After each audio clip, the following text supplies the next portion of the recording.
tanggal 21 Juli, yaitu di dalam musyawarah nasional yang pertama dari Majelis Ulama seluruh Indonesia di Istana Negara. Ini amanat Presiden ditujukan kepada alim ulama Indonesia,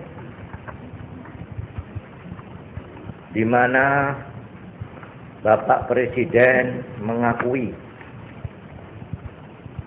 bahwa alim ulama adalah pemimpin-pemimpin yang berada di tengah masyarakat, yang benar-benar memahami aspirasi dan jiwa rakyat.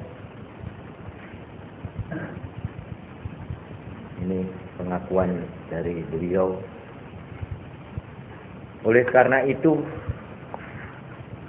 karena ulama itu pemimpin yang ada di tengah-tengah rakyat, yang memahami, ngerti perasaan rakyat, kebiasaan rakyat, ingin tahu keadaan rakyat yang sebenar-benarnya, maka diharapkan oleh Bapak Presiden supaya mengharapkan para alim ulama dapat meratakan tujuan masyarakat yang ingin kita bentuk bersama.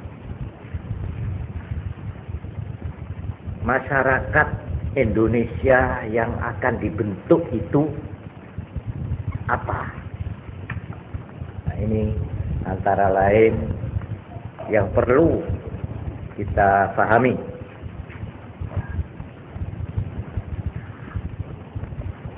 Di sini saya kutip sedikit saja, yaitu masyarakat yang makmur dan adil, yang selalu, kata-katanya, menghayati bimbingan ketuhanan yang Maha Esa. Karena masyarakat Pancasila yang dimaksud tadi itu, yang makmur dan adil, adalah, nah ini saya kutip tidak saya robah, masyarakat yang sosialistis dan religius. Ini resmi kata-kata dari Presiden Soeharto. Masyarakat yang sosialistis dan religius. Apa maknanya? Sosialistis itu artinya yang makmur, adil, merata. Jadi artinya kekayaan itu tidak numpuk di satu golongan atau satu kelompok, tapi merata kepada semua rakyat. Melok ke rakyat ini, melok kemakmuran, itu sosialistis. Ditambah selain sifatnya itu sosialistis, ditambah religius. Apa religius? Religius itu artinya bersifat agama. Nah, religi itu agama. Ini maksudnya masyarakat yang akan dibangun nanti ini, mulai sekarang ada replita itu, ini tujuannya ada dua, yaitu satu supaya makmur, artinya makmur, penghasilan orang itu supaya tambah, tidak supaya kaya semua, tidak bisa. Kalau kaya semua bagaimana? Nggak bisa. Pokoknya penghasilan rakyat itu bisa naik, gitu loh. Itu maksudnya. Kecuali supaya naik. Nah, untuk naik ini punya syarat. Mamanya ya ini, perbaikan embong.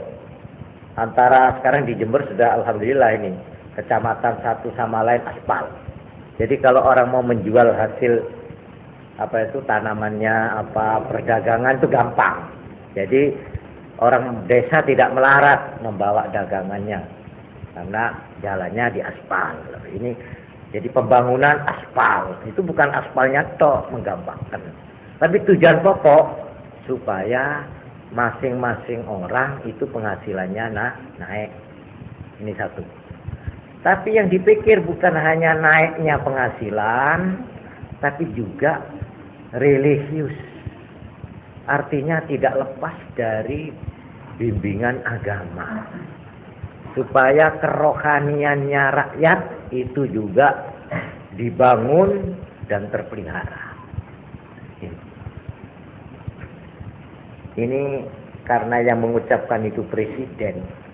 Dan presiden itu mewakili MPR, mewakili majelis yang paling tertinggi, maka ucapan presiden ini sangat penting. Artinya dengan tegas dikatakan, kalau orang mengejar keduniaan tok, salah. Menurut negara ini. Kalau orang itu hanya ingin membuat perutnya gendut, ingin melampiaskan nafsu keduniaannya saja, keliru menurut negara ini. Menurut presiden, menurut masyarakat Pancasila. Jadi ini kiai-kiai sebagian Sulam Bidoyo, ya, ini ya cocok nih kawan, ya, cocok ambil karepe kitab-kitab niku, nggih. Atau kitab-kitab sampai kadang-kadang kebacut. Ad-dunya hifa wa tullabuha kilab. Wah, itu paling harus itu, ya. Semua santri tahu ini. Ad-dunya hifa. Kenikmatan dunia ini adalah bangkai, betang. Wa tullabuha kilab. Orang yang mencari betang itu kilap cuma pate, ya. Oh, ini benar ini. Ini punya sekelera ini, ya, pahamnya itu. Akhirnya sampai ada kemarin di Surabaya itu ada seorang tokoh pemimpin Islam, bicaranya itu setengah bener tapi setengah pedes. Bagaimana? Begini. Dulu di zaman Belanda, katanya dia, ya. Ya ini dibuka kiai-kiai itu, ya. Saya termasuk di situ hadir. Zaman Belanda banyak ahli tarekat, ahli tasawuf menganjurkan kepada masyarakat, kepada orang banyak supaya membenci dunia, supaya tidak senang sama dunia, supaya lari dari dunia. Terus katanya dia ini pemimpin, ya. Akhirnya siapa selebihnya ekot-ekot di bulan orang Jawa tak meloh, orang Indonesia melarat sing sugih londo ambek Cina. Karena apa? Karena anjuran tarekat, karena anjuran tasawuf. Orang disuruh membenci dunia, orang disuruh lari dari dunia. Akhirnya dunia ekalah di belet kebijenah. Dan sebenarnya tak melo menggigit jari itu. Nah inilah, ini namanya sudah salah level ini sudah, ya. Saya kalau kalebot kalau sekadojo kalebot kadojo. Sekarang saya dalam hubungan ini ingin membina satu pengertian yang benar tentang tasawuf. Pertanyaannya begini, apakah ajaran tasawuf itu bertentangan atau tidak cocok dengan repelita, dengan rencana pembangunan supaya orang itu naik penghasilannya saben bulan? Orang pokoknya yang melarat supaya jangan terlalu melarat, supaya biar tidak kaya tapi jangan melarat, jadi dinaikkan. Itu berarti kan disuruh kerja, disuruh bekerja keras. Apa ini tidak berlawanan? Apa tidak bertentangan dengan anjuran tasawuf? Sebab tasawuf itu menganjurkan orang supaya jangan senang sama dunia, jangan. Malah teroboji ke dunia, jangan. Ya, seperti tadi itu. Sampai diterangkan dunia itu seperti bangkai. Apa betul? Terutama di dalam tasawuf itu ada satu ajaran, satu rukun, satu syarat yang penting, yang menjadi pokok, yaitu yang disebut zuhud. Apa zuhud? Zuhud itu apa maknanya terakat? Apa zuhud itu artinya lari dari pasar, lalu pasarnya begitu kita kecil. Apa betul lalu kita tidak boleh berusaha untuk memanfaatkan tanaman-tanaman dengan usaha-usaha agraria, pertanian, supaya penghasilan sawah itu tambah subur? Apa kita suruh lari dari memikirkan sawah, lalu duduk tafakkur di muka kuburan-kuburan tok? Nah itu loh. Ini apa bagaimana nih Pak? Yang sini menganjurkan begini, yang situ menganjurkan begitu. Apa cocok nih? Apa tidak berlawanan? Ini yang perlu saya jelaskan. Untuk menjawab ini, saya akan terus-menerus setiap malam insya Allah memberikan keterangan berturut-turut. Sebelumnya, saya ingin menjawab secara umum bahwa tujuan tasawuf yang sebenar-benarnya ialah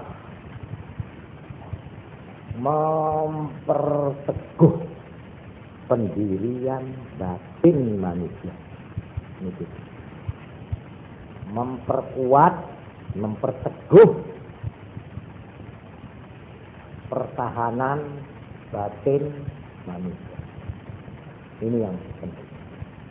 Karena itu, bukan saya ini moyoi, tidak, ini saya sungguh-sungguh.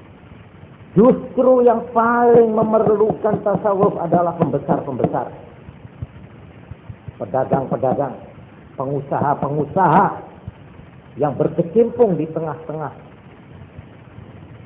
peredaran dan kegiatan ekonomi. Justru orang-orang pasar, justru orang-orang toko, justru orang-orang yang jadi pemimpin pembangunan, yang memimpin pemerintahan, yang memimpin masyarakat dalam pembangunan, inilah yang membutuhkan tasawuf dalam arti pengertian tasawuf. Sebab seperti saya terangkan ini harap dicatat. Dan ini saya mempertanggungjawabkan keterangan saya ini, yang saya jadikan pedoman adalah dua kitab yang terkenal. Satu kitab Ihya Ulumuddin juz 1, dan kitab ini Awariful Ma'arif. Kalau Ihya Ulumuddin itu ditulis oleh Imam Ghazali, kalau kitab Awariful Ma'arif oleh Syekh As-Suhrawardi. Itu di Rasulun Adanda ya. Apa itu nama lengkapnya?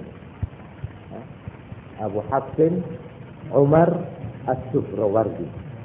Wah, itu kecuali orang alim besar, juga aulia. Awariful Ma'arif. Kitabnya itu biasanya digandeng sama Ihya. Ihya itu berapa? 4 juz, terus di kok embel-embel itu digandeng sama Awariful Ma'arif. Karena itu jalannya keterangannya itu cocok sama dengan Imam Ghazali. Sudah tentu saya menggunakan juga kitab-kitab yang lain, tapi yang pokok dua ini. Karena itu saya mempertanggungjawabkan keterangan saya ini. Saya ulang. Tasawuf inti dan tujuannya yang pokok, maksudnya yang nomor 1 lah pokoknya ya.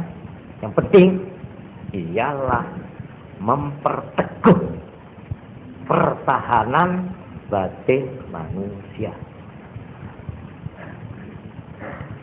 Karena itu saya katakan tadi, orang yang berada di tengah-tengahnya pasar, di tengah-tengahnya pemerintahan, di tengah-tengahnya kegiatan-kegiatan ekonomi, pembangunan yang di etambu gelombang itu, ekonomi yang angin tofan, itu harus punya kebatinan yang kuat di dalam menghadapi arus dan gelombang. Kalau tidak kuat, dia hancur.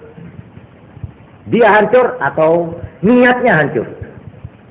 Orangnya hancur atau cita-citanya dikorbankan. Menjadi berantakan. Nah, itulah sebabnya tasawuf dalam arti ini harus dikembangkan. Justru karena Presiden sendiri mengatakan masyarakat yang akan dibentuk ialah masyarakat apa?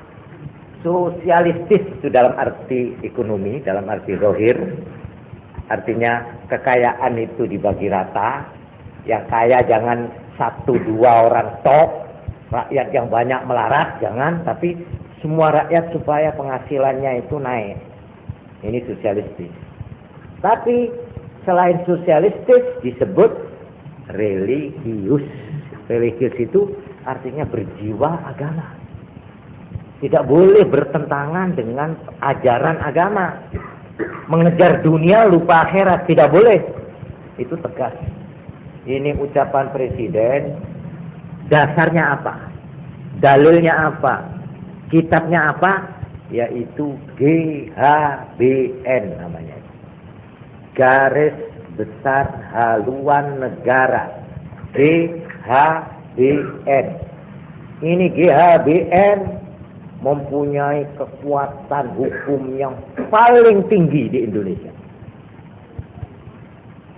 Tidak boleh ditentang. Harus cocok sama GHBN. Garis Besar Haluan Negara. Ini dalil presiden. Ya.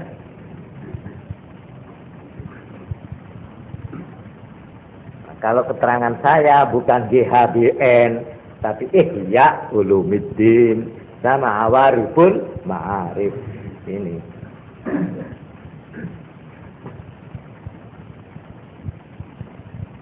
Yang kedua yang perlu saya sampaikan, kita sudah mengerti tujuan pokok.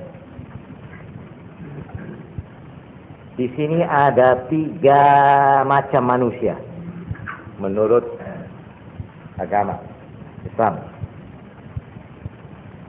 Ada orang yang mengerjakan perintah-perintah agama, amalan-amalan agama, tapi kering jiwanya. Dia ngelakoni poso, ya sudah. Nang masjid, ya sudah. Zakat, ya sudah. Puasa, ya sudah. Semua dikerjakan, tapi kosong. Kosong dalam arti tidak netes ke dalam hatinya. Yang dikerjakan oleh badannya itu, ya sudah. Habis ya habis. Tidak sampai masuk ke dalam hatinya. Tidak sampai mempengaruhi akhlaknya. Ini satu. Ini yang di dalam istilah ilmu tasawuf disebut ubbad. Ubbad. Orang ahli ibadah. Ibadahnya ibadah. Tapi ibadahnya itu binuril Islam. Hanya memakai nur Islam. Nur Islam yang dilakoni. Yo sahadate yo wis. Syahadu la ilaha, ya sudah, cukup sudah. Wa asyhadu anna Muhammadar Rasulullah. Ya fasih. Tapi tak nyap ke dalam. Tidak merasuk ke dalam hati. Ya sekedar mengucapkan, saya berjanji akan setia kepada Pancasila. Ya sudah begitu. Cuma bala-bala. Ada kosong. Nah itu ada yang dimasukkan yang pertama. Ada lagi golongan atau kelompok kedua yang disebut az-zuhad. Ini istilah di dalam ilmu tasawuf. Yang tadi disebut ubbad. Orang yang mengerjakan ibadah. ahli ibadah. Yang kedua, zuhad, orang yang zuhud. Ini yang mengerjakan agama binuril iman, dengan cahaya iman. Binuril iman. Jadi dia berangkatnya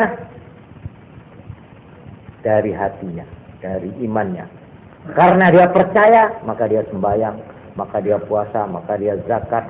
Nah, berdasar kesadaran hati, berdasar kepercayaan. Dia itu betul-betul kalau kaya tidak karena ekorno orang, mari zakat itu ya. Masih belum boleh itu. Tidak usah ekorno, tidak usah diselidiki, tidak usah disuruh orang. Kalau dia sudah berkewajiban zakatnya dikeluarkan. Kenapa? Karena dia iman. Dia percaya bahwa ini perintah dan harus saya kerjakan. Ini iman. Ini sudah lebih dalam daripada yang pertama tadi.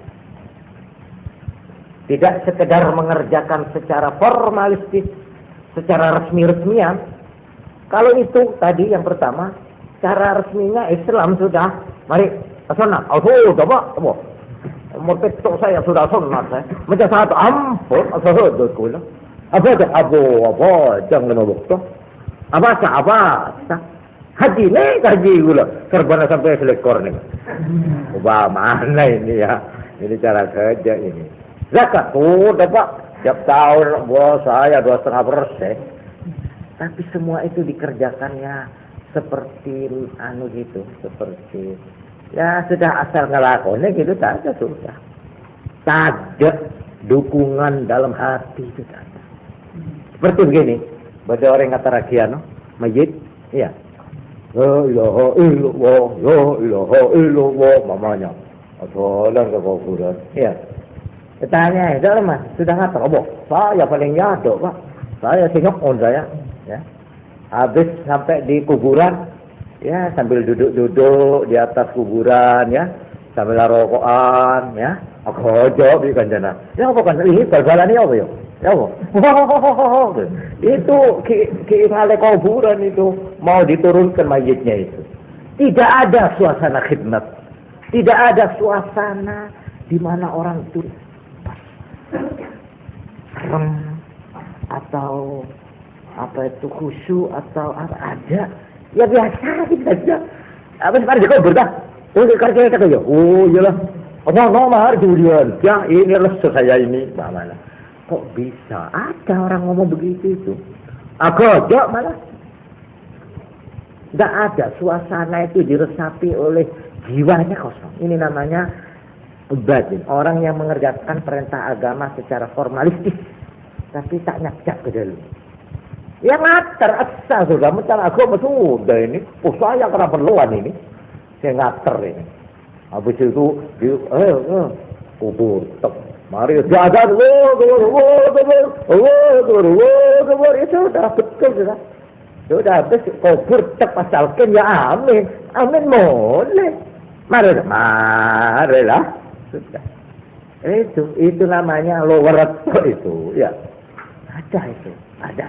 Tapi ada lagi orang yang ngater ke kuburan itu mah takut. Boleh itu mah takut, paling cak namanya. Duh, ini kau pagi beda iya kok tuh. Mangkong kalau tok kok sih. Menengkak beda iya dah ya ter kok sang bine. Itu meresep itu Pak. Pak ngepek aja nih. Payah caca itu tanda kok kuburan. Sok ngelamun ini kancana itu. Marilah ini rokok, mari silakan rokok ini. Bawanya. Yang itu enggak orang hisean gitu, enggak orang loleh itu neng tok caca. Itu bedengerangan itu jalan itu. Karena melihat masjid itu dimasukkan. Ya entah bagaimana hatinya itu seperti kena sentuh. Pas lelah macam lecak. Nah ini beda sebagai contoh aja. Ya sama kuburan. Orang tahlilan, lihat saja ya orang tahlilan itu. Ya ini bukan saya ngeritik ini sebenarnya ya. Badar kata tahlilan ya sudah cokot sudah. Bismillahirrahmanirrahim.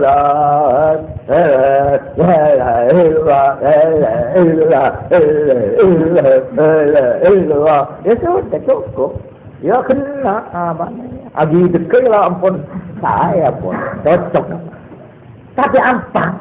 Tak masuk dalam suasana. Dia saya selamat dari tuana. Dia saya selamat itu kakak atau belaken atau bebin ada. Malah ngarjili ngaran di malah tamu isi gedeng atau besarkin. Pahala nanti itu. Bukan suasana kematian yang syahdu, yang meresap, tapi dia ngarjili ngaran sudah nyari konten juga. Lah itulah enak itu. Betul-betul si nyongok nyempliat begitu ya begitu. Ya sudah. Wah ada pesanan dari belakang. Duk mana pelacong ya? Apa? Nyempli sape gula. Wah ada sape pelacong. Mau nembi jangan pepanda. Mau ajak ya doa sekone beres sudah. Seremai itu tahlil mak ya korbi embi itu. Nah itu ada macam. Malah ada waktu tahlil malah guyon. Omong-omongan, tidak mau tahlil, dia enak, biasa nongkrong-nongkrong, katanya. Orang di situ, illallah, waduh saya sampai ngelek suaranya itu. Ini nyaman, ya sudah. Padahal dia juga ikut hadir di dalam tahlil itu. Nah ini bedanya kering dan tidak kering itu di situ. Orang sembahyang juga, orang puasa juga begitu, orang baca Quran juga begitu. Nah inilah yang dimaksud zuhad. Jadi di sini diterangkan kalau zuhad itu hanya sebagian saja daripada perasaan itu netes ke dalam hatinya, karena dia itu binuril iman. Lalu yang disebut sufi, tadi itu zuhad, sekarang sufi.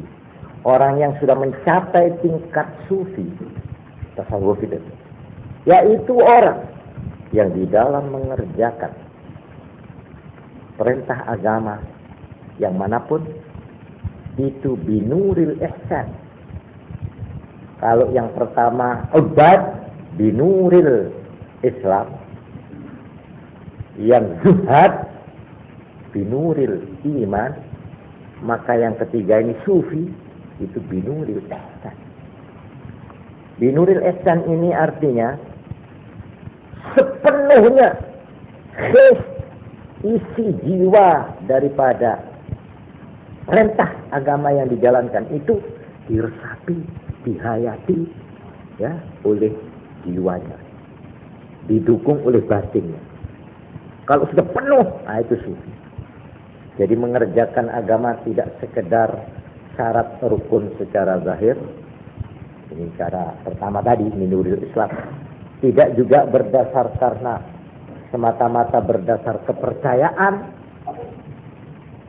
binuril iman cuma sebagian saja, tapi juga lebih dari itu, yaitu binuril ihsan, artinya dengan sepenuh-penuhnya full. Nah ini namanya sufi.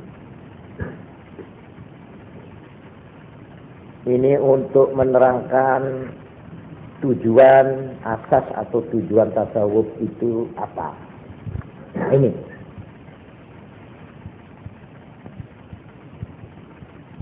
zahir batin binuril ihsan. Karena itu tasawuf sasarannya yang utama ini daerah operasi sekarang. Kalau tadi itu tujuannya ibarat stasiun, kemana tasawuf itu tujuannya. Sekarang daerah operasinya, artinya daerah di mana dia itu ibaratnya orang mau betil cari burung itu, di mana cari burung itu yang dijadikan sasaran utama dari tasawuf ialah bagaimana membangun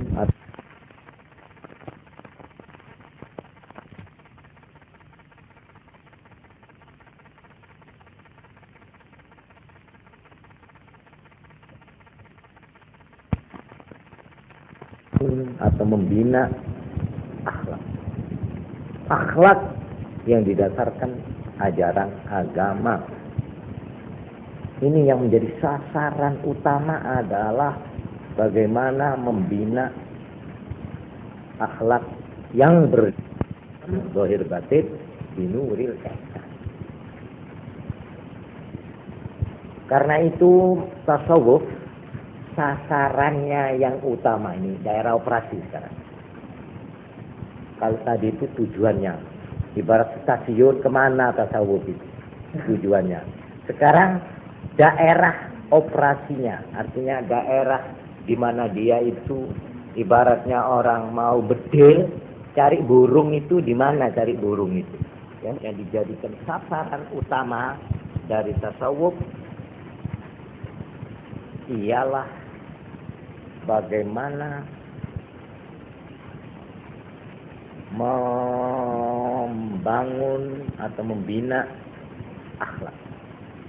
Akhlak yang didasarkan ajaran agama. Ini yang menjadi sasaran utama adalah bagaimana membina akhlak yang berdasar agama. Harus diterangkan, yang berdasar agama. Nah, karena itu tidak heran, ya, tasawuf itu sing diutek-bletek, dikorai, dioncei, digubes digubek, ibaratnya itu diolah, adalah soal hati, soal dalam.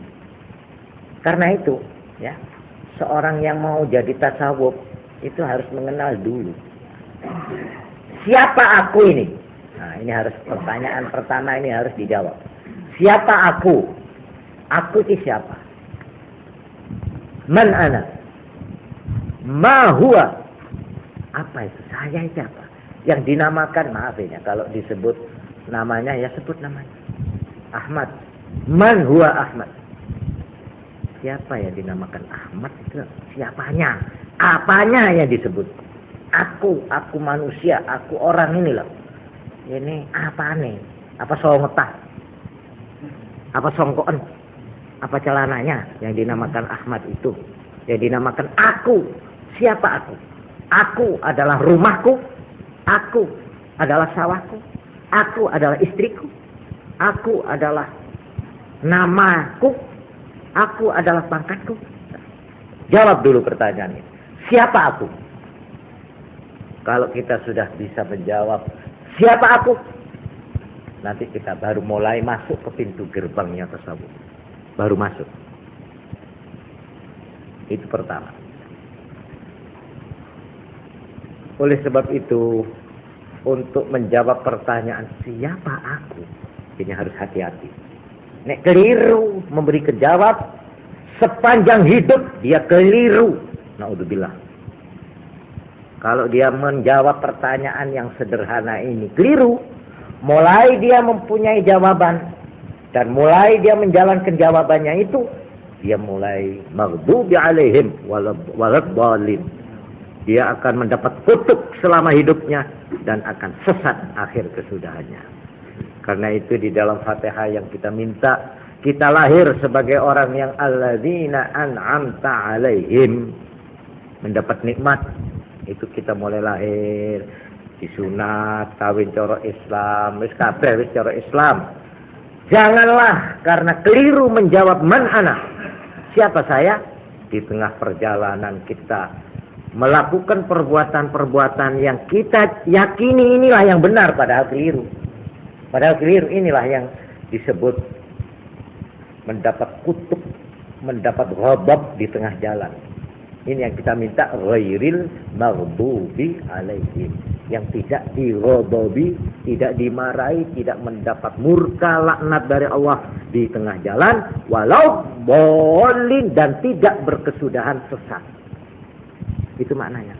Itu an'amta alaihim, ghairil maghdubi alaihim, terus waladhdallin. Itu mulai start, alladzi an'amta alaihim, start, mulai jalan, stasiun berangkat. Di tengah jalan maghdubi alaihim, akhirnya tidak sampai di stasiun yang dituju, waladhdallin. Itu maknanya. Di dalam ajaran tasawuf pertama kali ditunjukkan susunan badan manusia. Nah ini untuk menjawab tadi. Ada akal, ada roh, kan ada keterangan begitu. Terus ada sifat bahimiyah, ada sifat sabuiyah, ada sifat malakiyah, ada sifat hayawaniyah. Pokok mengenal dulu, kamu ini terdiri dari apa?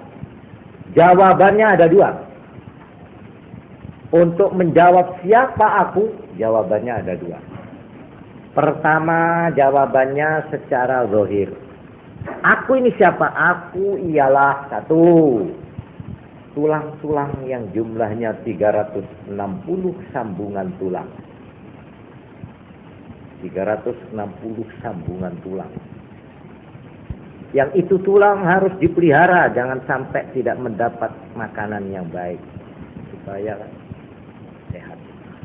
Terus ada daging, darah, otot, ya, dan kulit.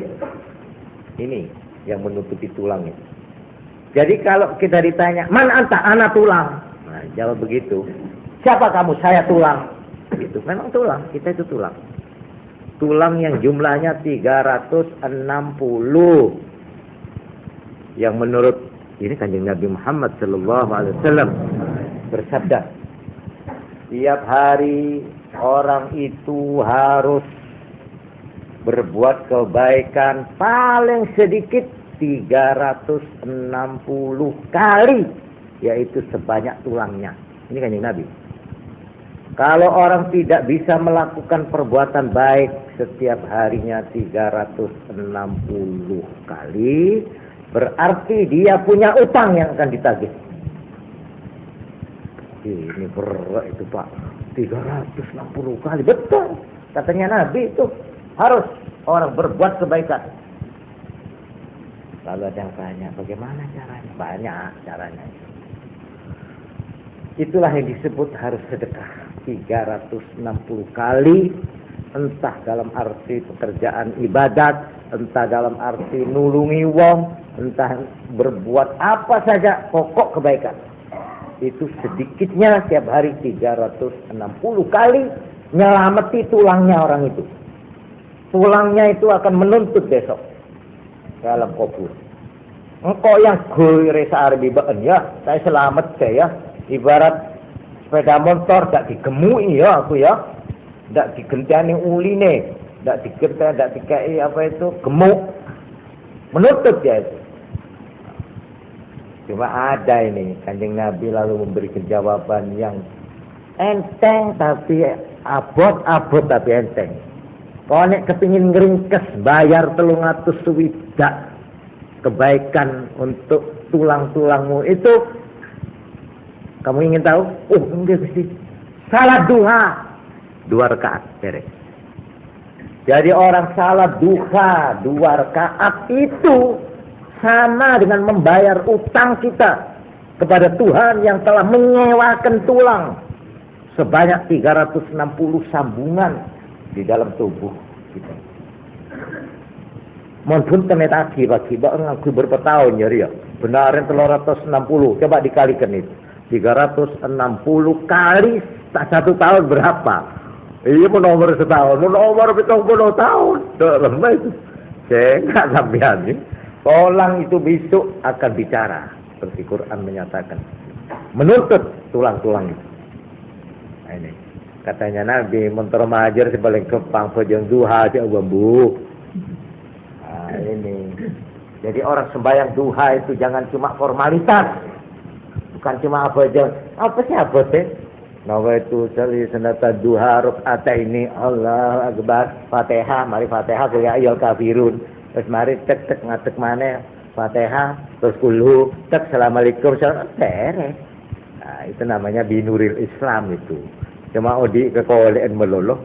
Iya, binuril Islam. Tapi kalau kita menghayati saya sekarang harus berbuat baik 360 tulang. Ini harus saya selamati, harus saya bersihkan, harus saya. Dia penuh kesadaran, penuh kecintaan, penuh kesenangan mengerjakan duha. Bukan karena norok buntek, bukan karena apa-apa. Masih tak belajar, tak beri pahala, saya tetap mengerjakan. Ini saya untuk membersihkan tulang. Tulang 360. Itu banyakannya harus saya bayar, katanya Nabi. Baik. Dengan menghayati pengertian begini, orang sembahyang duha dengan penuh kesegaran hati. Dengan jiwa yang fresh, katanya. Fresh, segar. Tidak pernah. Duha, duha apa? Lah itu tidak begitu, tidak. Atau tidak mengerjakannya tidak karena nak kena dah Assalamualaikum, sudah tidak. Nah, ini peningkatan yang dimaksud. Itu jawaban yang pertama. Jawaban yang kedua, jadi jawaban yang pertama, man anta, ana tulang. Saya adalah tulang. Memang tulang hakikatnya 360, cuma lalu dikei daging, dikei otot, dikei kulit, itu sing numpang, tapi sing pokok tulang. Ini. Mulane dekik sing pon mati kae iki kare tawar lang bedo. Ya. Dan insyaallah men orang sebung dagingnya sebung kulit, insyaallah nek kamu ngabes ya bos man ata ana tulang tek tolong itu. Insyaallah bak kiri sekone, ya. Dan insya Allah kita kalau disuruh, mamanya ini, mari sampean mau memelihara ayahmu, mbahmu, istrimu yang cantik, tapi tulangnya, mau? Nah, insya Allah dah mau kalau tulangnya itu. Takut pak, masih istri saya kalau sudah jadi tulang, pasoro kelon itu, jangan. Biar istri, biar suami, biar ayah, biar ibu, biar adik, biar anak. Tapi mereka tolong atau, aduh, jalur ampun. Nah inilah lucu menuso sak temen nggih. Nek dipikir dijerok-jerok nang ya tunggu juga.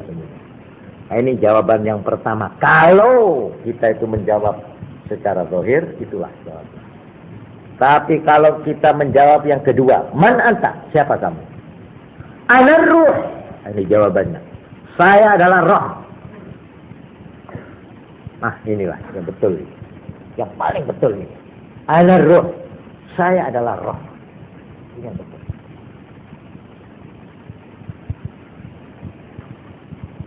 Kalau jawaban kita betul yang kedua ini, ana ruh. Nah, di sini mulai kita itu diajar oleh tasawuf. Mahwa ruh. Apa itu roh? Dan apa musuhnya roh? Apa makanannya roh supaya jangan mati? Seperti tulang tadi harus punya makanan, harus ada pemeliharaan. Sekarang roh ini apa? Mahwa roh. Apa penyakitnya roh? Apa musuhnya roh? Apa makanannya roh? Wah, ini kita harus belajar, diajari di situ. Nah, disinilah roh itu dikelilingi oleh macam-macam susunan. Seperti juga tulang. Tulang itu diliputi daging. Ada daging busuk. Itu kanker namanya. Atau timor. Ada apa itu macam-macam. Itu pola tingkahnya itu. Tapi juga ada yang namanya darah. Urat. Darah ini justru yang bikin sehat. Yang menyebar makanan, vitamin, dan sebagainya. Juga roh. Roh itu ditumpangi juga, dikelilingi. Ada daging. Ada urat, ada kulit, ada bulu, ada macam-macam. Tapi unsur pokoknya adalah roh. Nah, di sini lalu dibagilah keterangan tasawuf itu banyak ini, ya keterangannya. Tapi yang penting, yaitu diterangkan di situ bahwa tiang pokok dari roh, susunan pokok dari roh itu diliputi oleh dua unsur. Ini jaring bangsa roh, jadi tidak kelihatan, tidak seperti daging kena jamak itu. Tulang kena, didelok, kulite kena, ireng, apa kuning, apa putih, rambutnya ireng, dawa, apa cendek, kena didelok. Tapi nek roh, nggak iso. Ya, juga ini unsurnya roh itu nggak bisa didelok. Gepeng, apa bunder, apa dawa, apa kuning, apa ireng, nggak iso. Apa itu dua unsur pokok? Dua unsur pokok itu disebut sifat bahimiyah dan sifat malakiyah, sifat-sifat kemalaikatan dan sifat-sifat kebinatangan, hewan. Ini unsur pokok. Lalu ada lagi tambahannya seperti urat-urat yang pokok, ada yang urat saraf yang kecil-kecil. Juga ini ada yang namanya sifat-sifat sabu'iyah, serigala. Sifat-sifat syaitaniyah, setan. Dan banyak lagi, tapi yang pokok itu. Sifat-sifat yang baik dinamakan sifat malakiyah, sifat kemalaikatan. Sifat-sifat yang tidak baik atau yang jahat disebut bahimiyah, sifat kebinatangan, hewan. Karena itu ahli tasawuf mengatakan bahwa manusia itu adalah makhluk yang ada di tengah-tengah perapatan. Persis di tengah, di atasnya itu malaikat, di bawahnya itu hewan. Kalau kita itu tetap di tengah, itu manusia. Tapi kalau agak ke atas sedikit, manusia yang bersifat malaikat yang baik. Tapi kalau kita itu kebebel sebenarnya, ya manusia cuma yang ajaran. Gitu. Jadi manusia yang tidak baik, yang sifatnya mendekati binatang. Kalau kita bisa mempertahankan saja tengah persis, tak ke atas, tak ke bawah, disebut manusia itu. Tapi emang ke bawah sekone, ya, tenoro ke bawah, serot dari bawah, disedot, itu sudah mendekati binatang. Tapi kalau ditarik ke atas, mendekati malaikat. Ini. Karena itu diterangkan kemarin malam saya sudah menyebut, ya. Malaikat oleh Allah diberi akal, tidak diberi nafsu, hawa nafsu. Diberi akal tapi tidak diberi hawa nafsu. Kalau binatang, hewan, tinggi nisor, sebaliknya dikasih hawa nafsu, tidak dikasih akal.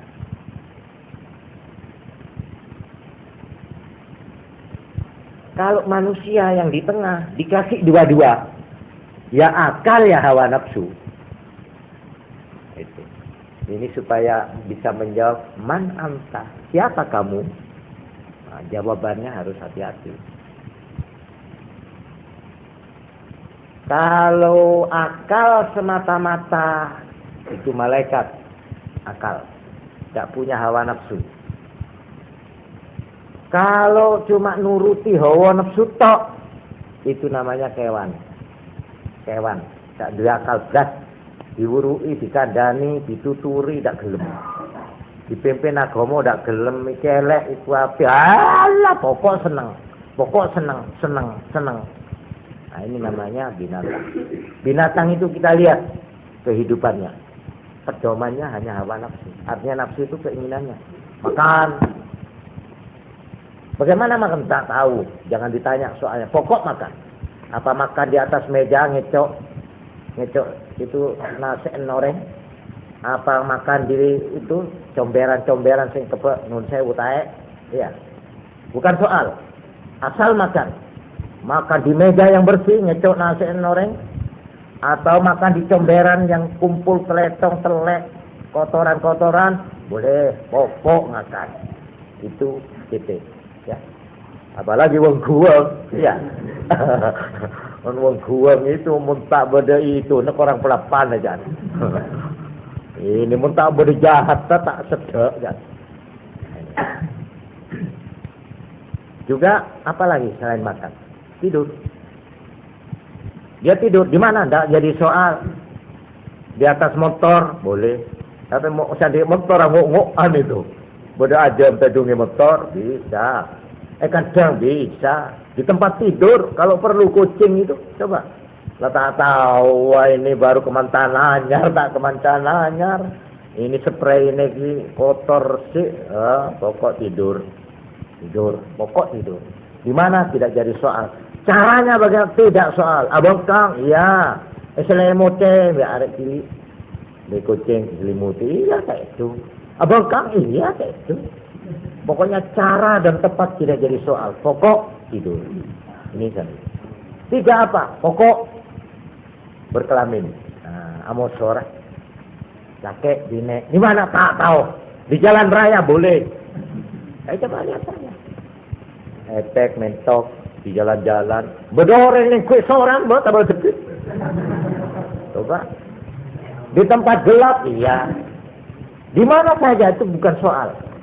Di mana, bagaimana, kawin, apa kawinnya mari. Dah kawin, iya mari. Nah itu. Pokok begitu. Nah, jadi ini namanya karena itu disebut binatang itu tidak punya akal, hanya punya hawa nafsu. Mon malaikat tak wawu begitu, tidak ingin makan, tidak ingin kawin. Tidak ada ceritanya. Ono kemanten rek. Sopo sendiri kemanten? Malaikat Jibril. Ono cerita malaikat jadi kemanten itu tidak ono. Ya, tidak ono. Tapi kalau jin kawin, betul. Punya istri, punya anak. Dia makan juga. Nah itu bedanya jin sama malaikat. Nah malaikat betul. Malaikat itu cuma diparingi akal. Toh. Allah boten diparingi hawa nafsu. Kepingin turu boten nonton malaikat kepingin turu gak ono. Ketondu tak ada lapal ketondu. Kepingin ngombe setrup boten nonton. Tapi nek setan nggih. Lah ini kalau beda nih. Mulane nek ana wong ngombe gak maca bismillah niku ditulungi kali setan. Diombe kali setan. Ini kan teman anak setan itu. Nek malaikat boten betul kepingin ngampung. Tak terong ngampung minum ndak. Soal kawin itu juga tidak. Soal apa? Pokoknya hawa nafsu tidak ono. Tapi nek setan jin tetap punya. Tetap. Malah sampai iki jarane ning kelambi niku. Niku kelambi nek dicepot cek nek boten nganggo donga, kabeh centelno, sampean go malih niku boten ilok. Niku sudah dipakai oleh setan. Setan itu gegu, gelatak. Apa gelatak? Lacak. Nah, ono iwa, ono sego, ngoten nggih, ndak ditutupi. Ini dulit. Kadang diuyui oleh setan itu. Anak kurang asem nih. Gegu setan itu. Mulane Kanjeng Nabi aja sih lho nek duwe omben-omben, panganan tutup ono. Nek ndak ojo kok ombe, kok pangan. Niku diduyui setan. Kadang dibilat, kadang didoni oleh setan. Ini gegu lah kono setan niku. Kelambi nggih ngoten ya. Mulane nek wong kepingin ndang waras niku nggih. Niku sing dienggo awak abenge. Nek wis tangi ojo dienggo maneh. Nek wong lara. Saling dengannya. Ono dungane. Nek arep nganggo ono dungane supaya setan aja melok-melok. Luwe-luwe nek badhe nyopot nih. Nek badhe ngecul ini katok utawa sarung, celana, berdoa nang itu. Mondak, ya maaf. Nah, begitu kemaluan kita kelihatan oleh setan, begitu dia mengganggu kemaluan kita. Jadi setiap kita melepas pakaian, baju, ya maaf. Ini aurat yang dibuka. Itu kan terpaksa dibuka. Kok ndak nganggo donga, camat di setan. Ini hak. Jadi nek wong kepingin direksa aja sampai zina. Mulai kanak dia diajari doa setiap melepas bajunya, terutama perempuan. Ada doa. Dan tidak berat. Bismillahirrahmanirrahim. La ilaha illa bisa melepas baju apa saja. Kalau ingin jangan sampai auratmu, kemaluanmu terutama diganggu oleh setan, bacalah itu. Bismillahirrahmanirrahim. Sudah. Insyaallah kabeh iso. Terutama nek melepas katok nih bangsa jero-jero niku, kutang, nek kepingin dipelihara dari perbuatan zina seumur hidup, diselamatkan dari godaan setan, bacalah setiap melepas.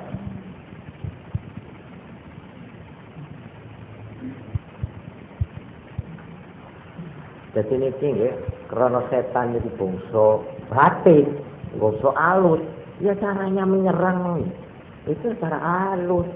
Ya itu doa itu. Lah yang ngerti doa itu ya Kanjeng Nabi yang mengajari kita itu dari Allah Subhanahu wa taala ya.